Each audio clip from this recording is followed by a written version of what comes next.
নমস্কাৰ আৰু সুপ্ৰভাত জনাই মোৰ আজি ভিডিঅ'টো মন্দিৰৰ পৰা আৰম্ভ কৰিলোঁ। আজি পবিত্ৰ ৰাখী বন্ধন নহয়নে?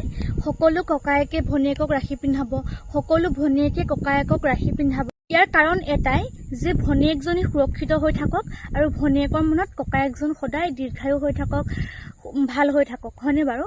মই আজি এটা কথা কওঁ, কথাটো কিমান দূৰ যোগ্য হ'ব মই নাজানো।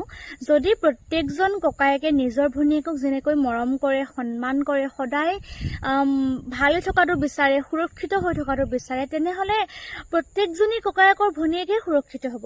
যদি প্ৰত্যেকজন ককায়েকে নিজৰ নিজৰ ভনীয়েকক সুৰক্ষা দিয়াৰ দৰে আন ছোৱালীসকলকো নিজৰ ভণ্টি বুলি ভাবে, তেনেকৈ সুৰক্ষা দিয়ে, তেতিয়াহ'লে কলকাতাত যিটো ঘটনা ঘটি গ'ল, মমিতাবাৰ যোনটো ঘটনা ঘটি গ'ল, অন্যান্য যিমানখিনি জঘন্য ঘটনা আছে, তেনেবোৰ ঘটনা ঘটিবলৈ কেতিয়াও নাপায়। যদিহে নিজৰ ককায়েকে নিজৰ ভনীয়েকক ভবাৰ দৰে অন্য ছোৱালীসকলকো নিজৰ ভণ্টি বুলি ভাবে।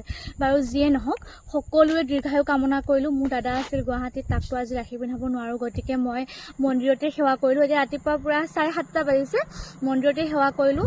সি দীৰ্ঘায়ু থাকক, সি ভালে থাকক, সদায় তাৰ ভাল কামনা কৰোঁ। আৰু লগতে মোৰ ইনষ্টাগ্ৰামৰ যিখিনি বন্ধু বান্ধৱী আছে, সেই সকলো সদায় ভালে থাকক, সকলোৰে মংগল হওক, সকলো সুৰক্ষিত হওক, তাৰ বাবে ভগৱানক প্ৰাৰ্থনা কৰিলোঁ।